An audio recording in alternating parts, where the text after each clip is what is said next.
Olá, bem-vindos a mais um episódio na nossa série, a Biblioteca Judaica. Nós já nos conhecemos e nos acostumamos a explorar a nossa cultura, a nossa Torá, a nossa vida. Quero convidar você hoje a mais uma aventura, a mais uma jornada dentro da coisa mais preciosa que temos na nossa vida, a nossa Torá. Como falamos, até hoje estamos trabalhando e estudando a época dos Tanaim. Essa época varia do ano 200 antes da Era Comum até mais ou menos 200, 300 depois da Era Comum. Uma época muito conturbada com a destruição do segundo Beit HaMikdash. E por outro lado, grandes líderes surgiram, nasceram e agiram nessa época. Nomes muito conhecidos como Rabi Meir Balanés ou Rabi Shimon Bar Yochai. É difícil envolver e falar sobre todas as personalidades, sobre todos esses grandes líderes. Mas existe um líder que não podemos ignorar. Não podemos deixar de falar da pessoa que talvez canalizou a grande tradição do povo judeu e passou para frente, quase como Moshe Rabbeinu recebeu a Torá escrita de Hashem. A gente continuou e conseguiu passar para frente a Torá oral através dessa pessoa. Sabem quem é? Essa pessoa muito famosa é Rabi Akiva. Rabi Akiva é talvez dos Tanaim mais famosos e não é à toa. Toda a Torá que temos hoje em dia veio de um dos 5 alunos de Rabi Akiva, como a gente vai explicar mais para frente. Mas antes de mais nada, vamos conhecer quem era Rabi Akiva, de onde ele veio, o que ele fez e como ele atingiu e chegou a ser a personalidade, talvez, das mais centrais e importantes em toda a história judaica. Rabi Akiva, de acordo do que a gente poderia pensar normalmente, não nasceu numa família muito importante, numa família nobre do povo judeu. Muito pelo contrário, ele veio de uma família simples, até de convertidos do povo de Amalek, que não tem exatamente uma grande amizade com o povo judeu. Mais do que isso, Rabi Akiva nunca recebeu uma educação judaica própria. Até os 40 anos, Rabi Akiva era simplesmente analfabeto. Ele não sabia nem ler, nem escrever.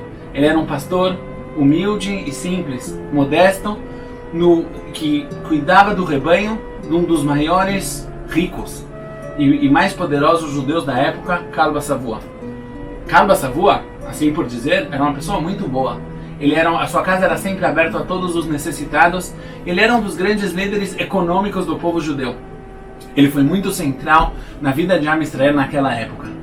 Mas ele tinha, como uma filha única, um grande sonho que sua filha se casasse com um Talmid Chacham, com um estudioso de Torá, com alguém que era um erudito e estava destinado a grandes posições no povo judeu, a grande liderança espiritual de Am Israel. Quão grande foi a sua surpresa quando Rachel, a sua filha, escolhe se casar justamente com Akiva, o simples pastor que, como nos consta no Talmud, ela viu nele a humildade e a modéstia. Isso para ela foi suficiente. Rachel conseguiu enxergar, através de todas as barreiras, de todas as cortinas, a alma por detrás de Rabi Akiva e acreditou nele. E falou, olha, atrás desse simples pastor se esconde uma grande Neshama. Se esconde, eu vejo na personalidade dessa pessoa, na conduta dessa pessoa, o maior líder de Am Israel para todo sempre. Aliás, vou contar a vocês um curioso. Quando a gente viaja para o norte da terra de Israel, onde tem túmulos de vários e vários tzadikim, entre eles Rabi Akiva e sua esposa Rachel, eu, antes de rezar no túmulo de Rabi Akiva, vou rezar no túmulo de Rachel. Rachel, esposa de Rabi Akiva, é com certeza a grande responsável pelo fato de hoje termos a Torá como nos conhecemos. Se Rabi Akiva foi quem transmitiu essa Torá, ele só conseguiu fazê-lo pela confiança, pelo amor e pela dedicação da sua esposa Rachel. Rachel casa com Akiva, apesar de seu pai ser muito contra esse casamento e até excomungar ela de todos os seus bens. Rachel, que era talvez uma das grandes milionárias da época, passa a ser uma mulher sem meios, sem qualquer opção de sustento, casada com Akiva. Depois de alguns anos casadas, Rachel vira para Akiva e fala para ele, olha, quando casamos, quando nos conhecemos, você me prometeu, você me condicionou que o casamento ia depender do fato de você ir estudar a Torá. Agora chegou a hora. Vai estudar a Torá. Só que Akiva não sabia ler. Como ele iria estudar a Torá? Akiva, aos seus 40 plus anos, vai e senta no jardim de infância com todas as crianças pequenas. Depois do primeiro dia, obviamente, muito envergonhado, ele volta para sua esposa e fala: querida, eu sinto muito desapontar, mas eu não consigo. Rachel não perdeu o jogo de cintura. Ela pega um burro e se coloca em cima do burro, enfeita o burro de uma forma bem, por assim dizer, ridícula. E sai com o burro na rua. No primeiro dia, todo mundo olhou, todo mundo riu, todo mundo achou graça. No segundo dia ainda era interessante, mas com certeza o interesse foi baixando. No terceiro, quarto, eventualmente, depois de uma semana, as pessoas já se acostumaram. Rachel vira para Akiva e fala: primeiro dia vai ser difícil, primeiro mês talvez vai ser difícil, mas eventualmente as pessoas vão se acostumar. E assim, Akiva, novamente empurrado por sua esposa, incentivado por sua esposa, volta a estudar desde o começo, desde as primeiras letras do Aleph Bet. Só que de repente, um novo obstáculo surge para Akiva. Ele simplesmente não consegue entender.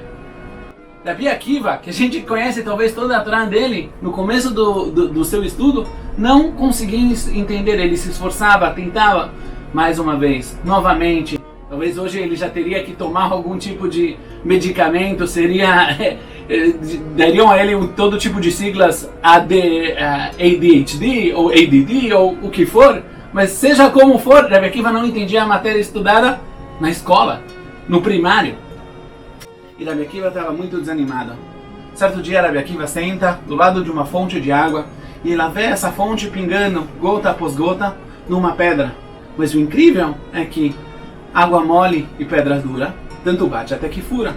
Eventualmente, as gotas acabaram fazendo um buraco na pedra. Akiva olha para isso e entende isso como uma mensagem de Hashem.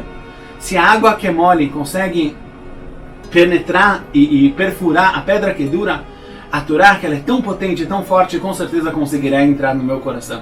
E Akiva novamente tenta, novamente se esforça e ele vai evoluindo ano após ano, dia após dia, até que depois de 24 anos, Akiva se torna Rabbi Akiva, o maior sábio da geração e um dos maiores de todas as gerações. Rabbi Akiva volta à sua cidade original com 24 mil alunos, 24 mil estudiosos, 24 mil seguidores da linha de Rabbi Akiva.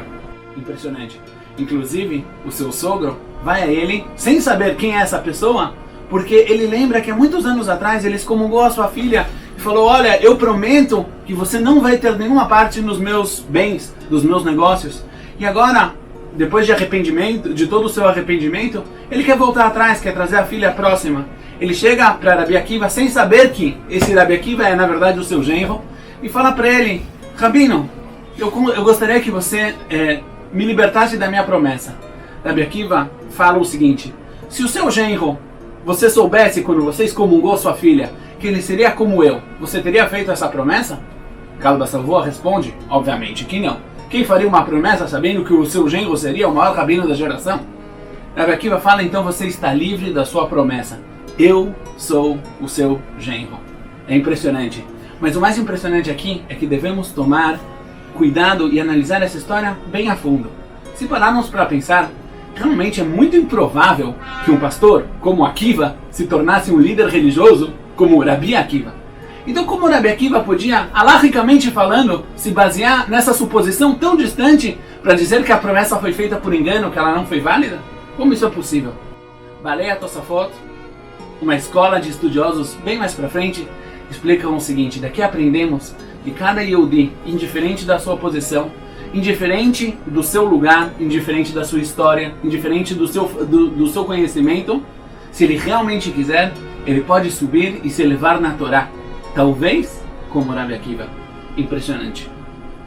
Aliás, gostaria de contar duas histórias curtas de talvez midot, características que transformaram, que levaram Akiva em ser Rabbi Akiva. O que é necessário para se tornar um líder tão grande? A Gemara, o Talmud, nos conta duas histórias da época onde Akiva e Rachel viviam ainda no começo das suas vidas jovens de uma forma muito simplória, de uma forma muito simples. A primeira história conta como Akiva promete a Rachel que, apesar de hoje eles talvez não terem onde colocar os seus filhos pequenos para dormir, mas ele promete que um dia ele vai dar a ela Yerushalayim Shel Zahav. Yerushalayim Shel Zahav era uma joia, como uma tiara de ouro na forma de Yerushalayim. Talvez a joia mais cara, conhecida até então. Mesmo numa posição tão difícil, Akiva tinha uma visão grande. Ele tinha grandes aspirações, grandes metas na vida. Ele falava, um dia minha esposa vai ser digna e vai receber essa Yerushalayim Shel Zahav. Uma segunda história, a história que conta como, mesmo quando eles já não tinham mais nada, talvez, para o que comer, bate na porta um pobre e pede, olha, minha esposa acabou de dar à luz, não temos onde botar o neném. E Akiva pega um pouco da palha onde eles dormiam e dá para essa pessoa. E depois ele se vira a sua esposa e fala, querida, você vê? Tem gente que tem menos do que nós. Apesar de que Akiva estava numa situação muito difícil, ele escolheu olhar o lado positivo e não o lado negativo. Essas duas características, de um lado se contentar com o que a gente sente, e por outro lado se aspirar a sempre a crescer mais e mais, talvez são as características que transformaram Rabi Akiva no Moshe Rabbeinu da Torá Oral. Por que eu digo Moshe Rabbeinu da Torá Oral? Como falamos, Rabi Akiva tinha 24 mil alunos. Só que muito famoso é o fato desses 24 mil alunos terem morrido. Eles morreram na época entre Pesach e Shavuot, e esse é o motivo pelo qual nós temos o luto de Sefirat HaOmer. Essa época onde muitos costumes de luto são aplicadas exatamente em memória dos alunos de Rabi Akiva. 24 mil estudiosos de Torá que morreram. Aliás, é curioso que existem duas opiniões, duas versões como eles morreram. A versão mais conhecida é que eles morreram numa doença muito grave chamada Ascara. Porém, existe uma versão trazida no tempo dos Geonim que diz que eles morreram na guerra, na revolução de Bar Kokhba, que foi a revolução contra os romanos, na qual Rabi Akiva tornou-se parte e se tornou escudeiro do líder da revolução, Bar Kokhba. Seja como for, todo o tributo de Rabi Akiva é dizimado, é destruído, não sobrou nada. Depois de tudo que ele passou, depois de tudo que ele cresceu, depois de tudo que ele lutou e batalhou, onde vai parar a Torá de Rabi Akiva? Muitos de nós teríamos desistido, mas Rabi Akiva não desiste. Rabi Akiva continua e ele vai ao sul da terra de Israel e cria 5 novos alunos. Hameshet Talmidei, Rabi Akiva, Rabi Shimon Bar Yochai, Rabi Yehuda Bar Ilai, Rabi Yossi Aglili, Rabi Meir, conhecido como Rabi Meir Balanés, e Rabi Nehemia. Dessas 5 pessoas, toda a Torá, a Mishnah, a Tosefta e várias outras fontes da Torá oral, que são na verdade a organização mais básica de toda a nossa vida judaica, vem deles. E como o Talmud falam, todos eles aprenderam de Rabi Akiva. Rabi Akiva é um símbolo, Rabi Akiva é uma personalidade que o povo judeu leva com ela no seu coração para toda a história. Rabi Akiva e seus alunos começam a organizar a Torá frente ao que, na geração seguinte, vai se tornar a revolução maior na história da Torá. Quando a Torá oral vai passar de ser oral para ser escrita. Querem saber mais? Fiquem conosco.